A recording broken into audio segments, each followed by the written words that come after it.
बिस्मिल्लाहिर्रहमानिर्रहीम। नाज़रीन कराम अस्सलामु अलैकुम।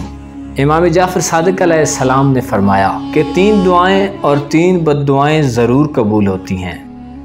अव्वल, नेक औलाद के हक़ में माँ बाप की दुआ, और नाफरमान औलाद के हक़ में माँ बाप की बद्दुआ।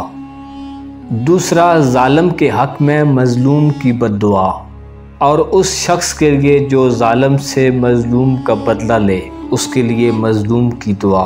और तीसरा, ऐसे शख्स की दुआ जो किसी मुसीबत में उस शख्स के काम आए। और ऐसे गरीब की बद्दुआ बहुत जल्द कबूल होती है जो किसी के पास अपनी कोई हाजत लेकर जाए और वो कुदरत के बावजूद उसकी मदद न करे और उसे महरूम रखे, तो ऐसे शख्स के लिए मोमिन की बद्दुआ बहुत जल्द कबूल होती है।